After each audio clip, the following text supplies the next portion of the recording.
নমস্কাৰ মৰমৰ ছাত্ৰ ছাত্ৰীসকল, তোমালোকক সকলোকে মোৰ ইউটিউব চেনেলটোলৈ স্বাগতম জনাইছোঁ। আজি মই তোমালোকক পঢ়াব গৈ আছোঁ পাঠ নম্বৰ 12। পাঠ নম্বৰ 12ৰ নাম হৈছে মনোৰম মাজুলী। তো এই পাঠত আমি মাজুলী সম্পৰ্কে জানিম। তোমালোকে জানা যে মাজুলী হৈছে এটা নদীদ্বীপ।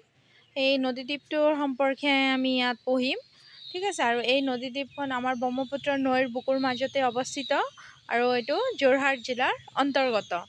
তো চোৱা, ইয়াত কি কৈছে মাজুলীৰ বিষয়ে আমি পঢ়িলে কি জানিব পাৰিম। চোৱা, ভ্ৰমণ শিক্ষাৰ এক অবিচ্ছেদ্য অংগ। মানুহে ভ্ৰমণ কৰাটো এটা শিক্ষাৰ কিন্তু অবিচ্ছেদ্য অংগ। কাৰণ এইকাৰণেই কৈছে ভ্ৰমণ কৰিলে আমি বহুতো কথা জানিব পাৰোঁ।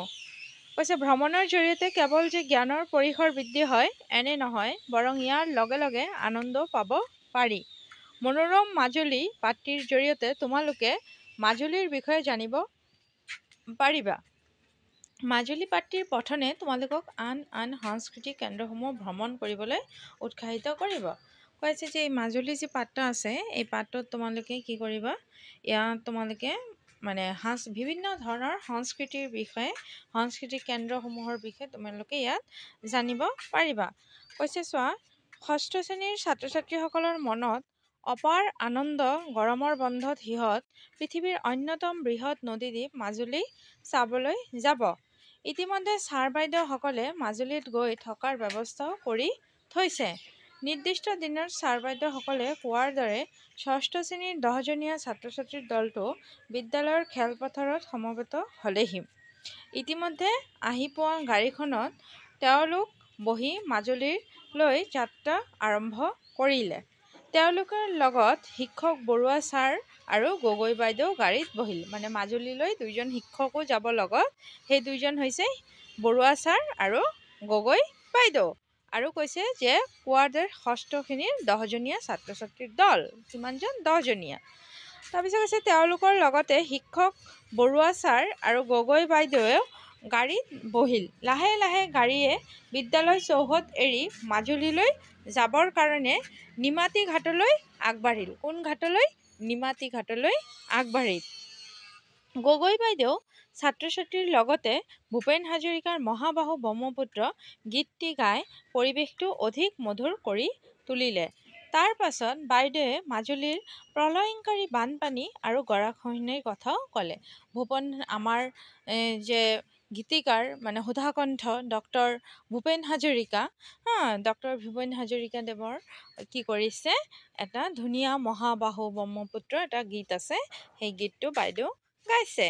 আৰু বাইদেৱে মাজুলীৰ যি প্ৰলয়ংকাৰী বানপানী, সেই বানপানীৰ কথাও কৈছে। এনেতে বাছ আহি নিমাতী ঘাট পালেহি। বাছ আহি ক'ত পালে? বাছ আহি নিমাতী ঘাট পালেহি। তাৰপিছত কৈছে চোৱা, ঘাটত যেন ছাত্ৰ ছাত্ৰীসকলৰ কাৰণে অপাৰ বিস্ময়। ঘাটত ছাত্ৰ ছাত্ৰীসকলৰ কাৰণে অপাৰ বিস্ময়। কৈছে বিস্ময় গোট খাই আছিল। বিশাল ব্ৰহ্মপুত্ৰৰ নীৰৱে নিতালে বৈ আছে। পাৰত বৈ বস্তুৰে অগণন মানুহ। পাৰত বয় বস্তুৰে কি হৈছে? অগণন মানুহ। তেওঁলোক গৈ ফেৰীত বহিল। মাজুলী যাবলৈ হ'লে কি হ'ব লাগে? ফেৰীত যাব লাগে। প্ৰথমে তোমালোকে বাছেৰে যাবা, তাৰপিছত নিমাতী ঘাটৰ পৰা যিটো ফেৰী ঘাট, তাৰ পৰাহে তোমালোকে ফেৰীত উঠি মাজুলী দ্বীপটোলৈ যাব পাৰিবা। পাৰত বৈ বস্তুৰে অগণন মানুহ। তেওঁলোক গৈ ফেৰীত বহিল। ফেৰীত বহি তেওঁলোকে দেখিলে গাড়ী, বাইক, চাইকেল আৰু গৰু ম'হ লৈ অজস্ৰ মানুহ ফেৰীত উঠিছে। ফেৰীত উঠিবলৈ পাই ছাত্ৰ ছাত্ৰীসকলৰ মনত অসীম আনন্দ আৰু উত্তেজনা। ফেৰীত উঠিব পাইছে। তোমালোকে যদি ফেৰীত উঠিব পাৰা, তোমালোকৰতো আনন্দ লাগিবনে নাই? তোমালোকৰ মনটো বহুত আনন্দ উৎফুল্লিত হৈ উঠিব, ভাল লাগিব। তাৰপিছত কৈছে চোৱা, ফেৰীত বহি তেওঁলোকে দেখিলে গাড়ী, বাইক, চাইকেল আৰু গৰু ম'হ লৈ অজস্ৰ মানুহ ফেৰীত উঠিছে। আৰু সিহঁতৰো উত্তেজনা, সেইটো উঠি খুব ভাল লাগিলে। বিশাল ব্ৰহ্মপুত্ৰৰ বুকেদি নাঙলৰ শিৰলুৰ দৰে পানী কাটি কাটি ফেৰীখন আগুৱাই গৈ থাকিল। ফেৰীত বহি তেওঁলোকে ব্ৰহ্মপুত্ৰৰ মনোৰম দৃশ্য উপভোগ কৰিলে। ব্ৰহ্মপুত্ৰৰ বিশাল জলৰাশি পুৱাৰ সূৰুজৰ পোহৰ পৰি ৰঙীন মুকুতামণিৰ দৰে জিলিকি উঠিছে। মাজে মাজে পানীত লুকা ভাকু খেলা শিশুবোৰক দেখি ছাত্ৰ ছাত্ৰীসকল উল্লসিত হৈ পৰিল। দূৰৈত সৰু সৰু নাৱত উঠি মাছমৰীয়াসকলে মাছ মৰা দৃশ্য তেওঁলোকে উপভোগ কৰিলে। নদীততো সাধাৰণতে মাছমৰীয়াসকল থাকিবই, মাছ মাৰি থাকে, সেই দৃশ্য উপভোগ কৰিলে। ব্ৰহ্মপুত্ৰৰ বুকেদি আহি এইবাৰ ৰবিনহঁত কমলাবাৰী ঘাট পালেহি। ক'ত পালে? কমলাবাৰী ঘাট পালেহি। ঘাটত আগৰ দৰে অগণন মানুহ দেখি অৰুণে বৰুৱা ছাৰক সুধিলে, ছাৰ ইয়াতো ইমান মানুহ, মানে ঘাটত আৰু মানুহ ৰৈছে, কৈছে ইমান মানুহ। ছাৰে ক'লে, এৰা, মাজুলীলৈ অহা যোৱা কৰিবলৈ এই জলপথ বাহিৰে অন্য ব্যৱস্থা নাই। ইয়ালৈ আহিবলৈ মাত্ৰ দুটা পথ আছে, এটা নিমাতী ঘাটৰ পৰা আৰু অন্যটো উত্তৰ লখিমপুৰৰ পৰা লুইত খাবলো হৈ মাজুলীলৈ। সেইবাবে ঘাটত ইমান মানুহ। আমি এতিয়া কমলাবাৰী সত্ৰলৈ যাওঁ ব'লা। কেতিয়াবা প্ৰশ্ন সোধে কিন্তু, কমলাবাৰী সত্ৰ ক'ত অৱস্থিত? তেতিয়া তোমালোকে ক'বা মাজুলীত অৱস্থিত। কৈছে তাতেই উত্তৰ কমলাবাৰীৰ সত্ৰৰ অতিথিশালাত নিশা কটাম। কিছু সময়ৰ পাছত তেওঁলোক কমলাবাৰী সত্ৰত উপস্থিত হ'লগৈ। এই সত্ৰখন শিল্পকলা, সাহিত্যকৰ্ম আৰু আন আন সত্ৰীয় সম্পদসমূহৰ সংৰক্ষণৰ বাবে বিখ্যাত। সত্ৰগৃহৰ শিল্পকলাৰ নিদৰ্শন দেখি সকলো অবাক হ'ল। জয়শ্ৰীয়ে গগৈ বাইদেউলৈ লক্ষ্য কৰি ক'লে, ইয়াৰ ছবিবোৰ ইমান ধুনীয়া বুলি ভবাই নাছিলোঁ। বাইদেৱে ক'লে, হয়, সত্ৰৰ শিল্পকৰ্মৰ এক সুকীয়া শৈলী আছে।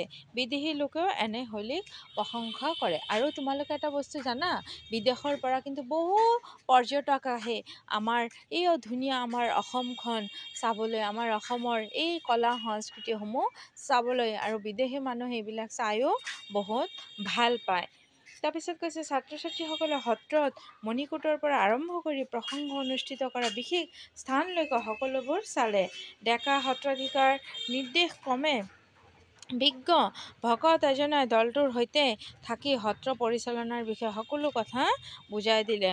সত্ৰখন পৰিভ্ৰমণ কৰাৰ পাছত হিমশিখৰে বৰুৱা ছাৰক সুধিলে, ছাৰ মাজুলীত মুঠতে কিমানখন সত্ৰ আছে? সুধিছে, ছাৰ মাজুলীত মুঠতে কিমানখন সত্ৰ আছে? হিমশিখৰৰ প্ৰশ্নৰ উত্তৰত ছাৰে অলপ দুখেৰে ক'বলৈ ধৰিলে, বৰ্তমান মাজুলীত সৰু বৰ 22খন সত্ৰ আছে। কেইখন? 22খন সত্ৰ আছে। আগতে অৱশ্যে 65খন সত্ৰ আছিল। সত্ৰৰ সংখ্যা কমি গৈছে যদিও মাজুলীক এতিয়াও সত্ৰ নগৰী বোলা হয়। কি বোলা হয়? সত্ৰ নগৰী বোলা হয়। সংগীত সৰগমে ছাৰৰ কথা গভীৰ মনোযোগেৰে শুনি আছিল। সি তপৰাই সুধিলে,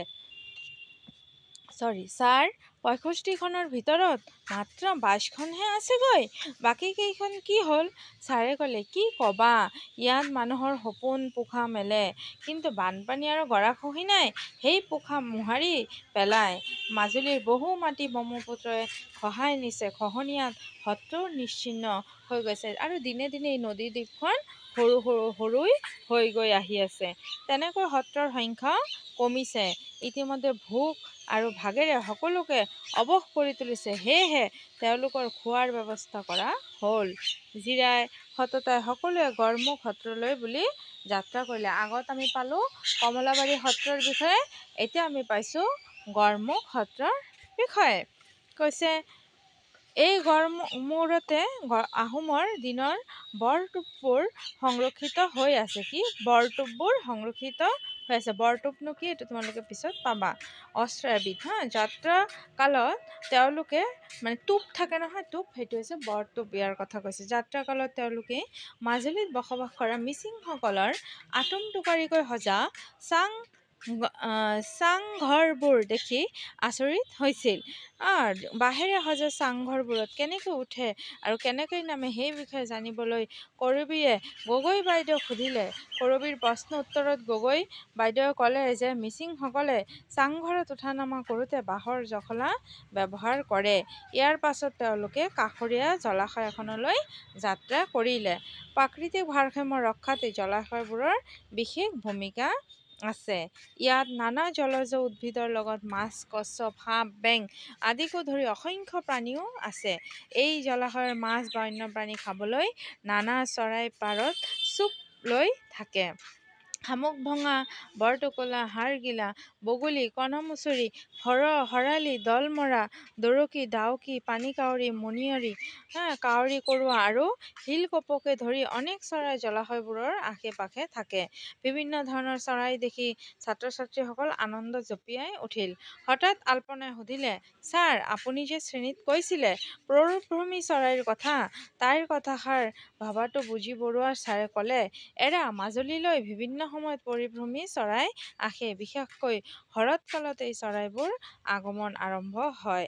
আবেলিৰ বেলিয়ে মাজুলীৰ ইয়াৰ জলাশয়ৰ এটা সুন্দৰ দৃশ্যৰ কথাও কিন্তু বৰ্ণনা কৰিলে, যিখিনি আমি ইমান সময় পঢ়িলোঁ।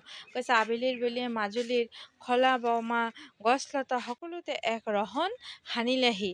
চালে চাই থাকিবৰে মন যোৱা অপূৰ্ব সেই দৃশ্য, কিন্তু নিশাৰ আশ্ৰয় স্থানলৈ যাবই লাগিব। সেয়েহে গধূলিৰ আগে দলটো কমলাবাৰীৰ অতিথি গৃহত উপস্থিত হ'ল। কমলাবাৰীৰ যিটো অতিথি গৃহ আছে, তাত এই পিকনিক এই ভ্ৰমণৰ দলটো থাকিব। তাৰপিছত তাতে হাত ভৰি ধুই জা জলপান খোৱাৰ পাছত সকলোটি সত্ৰলৈ ওলাল। সেইদিনা সত্ৰত অনুষ্ঠিত কেলিগোপাল ভাওনা চাই সকলোৱে আনন্দ পালে। আৰু কি ভাওনা চাইছে? কেলিগোপাল ভাওনা চাইছে। তাৰ পাছত আলহী গৃহত সকলোটি বহিলেহি। খোৱা লোৱাৰ বাবে কিছু সময় বাকী থকাত বৰুৱা ছাৰে হুমুহীয়াকৈ ক'লে, এই সত্ৰসমূহে মহাপুৰুষ শ্ৰীমন্ত শংকৰদেৱ আৰু শ্ৰী শ্ৰী মাধৱদেৱৰ সুমধুৰ স্মৃতি বহন কৰে। বিৰল প্ৰতিভাৰ অধিকাৰী গুৰু দুজনাৰ মিলন মণিকাঞ্চন সংযোগ বোলা হয়। কি বুলি গুৰু দুজনৰ মিলনক কি বুলি কোৱা হয়? মণিকাঞ্চন সংযোগ বুলি কোৱা হয়। মহাপুৰুষ শ্ৰীমন্ত শংকৰদেৱ আৰু শ্ৰী শ্ৰী মাধৱদেৱ, এই দুই গুৰু দুজনাৰ মিলনক কি বুলি কোৱা হয়? মণিকাঞ্চনৰ সংযোগ বোলা হয়। কথিত আছে, বেলগুৰিৰ সত্ৰত দুইগৰাকীৰ প্ৰথম সাক্ষাৎ হৈছিল। মহাপুৰুষ দুজনাই অসমৰ জাতি বৰ্ণ আৰু ধৰ্মৰ সংকীৰ্ণ বেৰ আঁতৰাই নৱ বৈষ্ণৱ ধৰ্মৰ উদাৰ নীতিৰে কলা সাহিত্য সংস্কৃতি আৰু সমাজখনকো সংস্কাৰ কৰি থৈ গৈছে। তোমালোকে জানি থোৱা, এই সত্ৰসমূহত বৰগীত চৰ্চাৰ লগতে বিভিন্ন সত্ৰীয় নৃত্য যেনে ঝুমুৰ নাচ, চালি নাচ, টোৱা নাচ, দশাৱতাৰ নৃত্য, কৃষ্ণ নাচ আদিৰ চৰ্চা হয়। পৃথিৱীৰ বিভিন্ন প্ৰান্তৰ পৰা সংস্কৃতিপ্ৰেমী ব্যক্তি আহি ইয়াত সত্ৰীয়া নৃত্য প্ৰশিক্ষণ লয়। তাৰপিছত নেক্সট হৈছে কি চোৱা, আমাৰ কাৰণে অতি গৌৰৱৰ কথা যে মহাপুৰুষজনা অপূৰ্ব সৃষ্টি সত্ৰীয়া নৃত্যই ২০০০ চনত সত্ৰীয়া নৃত্য হিচাপে স্বীকৃতি লাভ কৰে। তদুপৰি ৰাসলীলাৰ মনোমুগ্ধকৰ পৰিৱেশনো সত্ৰত হয়। এতিয়া ব'লা সকলোৱে অন্য এমুঠি গ্ৰহণ কৰোঁ। কাইলৈ পুৱাতে উঠিব লাগিব, তেতিয়াহে বৰগীত শুনিব পাৰিবা। পিছদিনা সূৰ্যোদয়ৰ পূৰ্বেই সকলোৱে সত্ৰৰ পুৱাৰ প্ৰসংগৰ স্থান পালেগৈ। ভকতে তেতিয়া শুদ্ধ সাজ পৰিধান কৰি আৰম্ভ কৰিছিল, তেজেৰে কমলাপতি পৰাভাত নিন্দ তেৰি চান্দ মুখ পেখু উঠেৰে গোবিন্দ। এই বৰগীতটি পুৱাৰ শান্ত সৌম্য আৰু মায়াময় পৰিৱেশত বৰগীত সুৰেৰে সকলোৰে হিয়া মন চুই গ'ল। কথা চহকী প্ৰভাৱতে বৰুৱা ছাৰক মাজতে সুধিলে, ছাৰ, মাজুলীত প্ৰধানকৈ কি কি উৎসৱ পালন কৰা হয়? কথাষাৰ শুনি ছাৰে দোহাৰিলে, বিহু, ৰাস উৎসৱ, পালনাম, ভাওনা সবাহৰ উপৰি আলি আই লৃগাং, ৰাজকেবাং, বাথৌ আদি লোক উৎসৱো ইয়াত পালন কৰা হয়। কথা পাতি গৈ থাকোঁতে তেওঁলোকে এটি সুঁতিত এখন হাত নাও দেখা পালে। হাতেৰে বৈঠা মাৰি মাৰি যায় যে, তেনেকুৱা হাত নাও দেখা পালে। বৰুৱা ছাৰে লগে লগে যন্ত্ৰচালিত নাও আৰু হাত নাৱৰ বিষয়ে তেওঁলোকক বুজাই ক'লে। এটা নাও আছে যন্ত্ৰেৰে চালিত হয়, মটৰ আৰু যন্ত্ৰ দি, আৰু এটা হৈছে নাও হাতেৰে বৈঠা মাৰি মাৰি চলোৱা হয়। সেইদিনা ভ্ৰমণসূচী চামগুৰি সত্ৰলৈ যোৱাৰ কথা। যোৱাৰ পথত বৰুৱা ছাৰে কৈ গ'ল, বুজিছা, মাজুলীৰ সত্ৰসমূহৰ ভিতৰত দক্ষিণপাট, গড়মূৰ, আউনীআটী, কমলাবাৰী, বেঙেনাআটী, চামগুৰি আদি প্ৰতিখন সত্ৰৰে সুকীয়া সুকীয়া বৈশিষ্ট্য আছে। পালনাম আৰু অপ্সৰা নৃত্য আউনীআটী সত্ৰৰ অসমীয়া সংস্কৃতিলৈ বিশিষ্ট অৱদান। ইয়াৰ উপৰি অসমীয়া ঠাঁচৰ আ-অলংকাৰ আৰু বাচন বৰ্তনৰ বাবেও ই বিখ্যাত। কমলাবাৰী সত্ৰ আকৌ শিল্প সাহিত্য আৰু নানান সত্ৰীয়া শৈলীৰ সংৰক্ষণ থলী। বেঙেনাআটীকে ধৰি মাজুলীৰ প্ৰায়বোৰ সত্ৰতে সাঁচিপাতৰ পুথি আৰু হাতী দাঁতৰ বিভিন্ন অলংকাৰ, হাতী দাঁতৰ পাতি আদি সংৰক্ষিত হৈ আছে। চামগুৰি সত্ৰ আগত এই কিছুমান যে তোমালোকে কমলাবাৰী, আউনীআটী এইবিলাক কিন্তু বেঙেনাআটী এইবিলাক চব সত্ৰৰ নাম। তোমালোকৰ পৰীক্ষাত দিব পাৰে মাজুলীত অৱস্থিত 3টা সত্ৰৰ নাম লিখা বা 2টা সত্ৰৰ নাম লিখা, তেতিয়া তোমালোকে লিখিবা। নেক্সট কৈছে চামগুৰি সত্ৰত উপস্থিত হৈ আটায়ে ভাওনাৰ বাবে সাজু কৰি ৰখা মুখবোৰ দেখি কিৰিলি পাৰি উঠিল। ভাওনাৰ বিভিন্ন চৰিত্ৰৰ সাৰ্থক প্ৰতিফলনৰ বাবে এই মুখাবোৰ অপৰিহাৰ্য। আৰু তোমালোকে জানাই ভাওনাৰ যে যিবিলাক চৰিত্ৰ পাঠ লয় মানুহে, সেইবিলাক কিন্তু চব এই মুখতা দিয়েই তাৰ লগাই পৰিৱেশন কৰে। আৰু সেই নাটকটো সুন্দৰ কৰি ধুনীয়াকৈ আমাৰ মনৰ মাজত জেগা বনাবলৈ কিন্তু স্থান বনাবলৈ এই মুখতায়ো কিন্তু বহুত গুৰুত্বপূৰ্ণ ভূমিকা পালন কৰে। চামগুৰি আটায়ে দুপৰীয়া আহাৰ গ্ৰহণ কৰি কমলাবাৰী সত্ৰৰ আলহী গৃহ পালেহি। সেইদিনা গধূলি স্থানীয় ৰাইজে অনুষ্ঠিত কৰা ভাওনাৰ লগতে গীতা আৰু কৰবীয়ে পৰিৱেশন কৰা লোকগীত আৰু বনগীত সকলোৱে উপভোগ কৰিলে। বৰুৱা ছাৰে হেমন চন্দ্ৰশেখৰ, অৰুণ ৰবীন, হিমশিখৰহঁতৰ লগতে ছোৱালীকেইজনীকো মহোহো গীত গাবলৈ দিলে। মাজুলী ভ্ৰমণৰ বাস্তৱ অভিজ্ঞতা বুকুত সাৱটি লৈ পিছদিনা পুৱাতে আটায়ে উভতনি যাত্ৰা আৰম্ভ কৰিলে। এই আছিল তোমালোকৰ এই পাঠটো। ধুনীয়াকৈ মাজুলী যাত্ৰা ভ্ৰমণ কাহিনী সম্পৰ্কে আমি এই পাঠটোত পঢ়িলোঁ। এতিয়া মই তোমালোকক ইয়াত থকা প্ৰশ্নৰ উত্তৰখিনিও মই তোমালোকক ধুনীয়াকৈ লিখাই দিম আৰু তোমালোকে এই প্ৰশ্নৰ উত্তৰখিনি খুব ধুনীয়াকৈ নিজৰ বহীত উঠাই ল'বা। ঠিক আছে? আৰু যদি ভিডিঅ'সমূহ চাই ভাল লাগে লাইক, শ্বেয়াৰ আৰু কমেণ্ট কৰি দিবা, ছাবস্ক্ৰাইব কৰি দিবা। আৰু যিসকলে আগৰ ভিডিঅ'সমূহ চোৱা নাই প্লে'লিষ্টত চাবা, আগৰ পাঠসমূহৰো প্ৰত্যেকটো ভিডিঅ' মই বনাই আপলোড কৰি দিছোঁ। ঠিক আছে? ভিডিঅ'টো ইমান সময়লৈকে তোমালোকে চোৱাৰ বাবে সকলোকে ধন্যবাদ। Thank you. সকলোৱে ভালে থাকিবা, সুস্থ থাকিবা।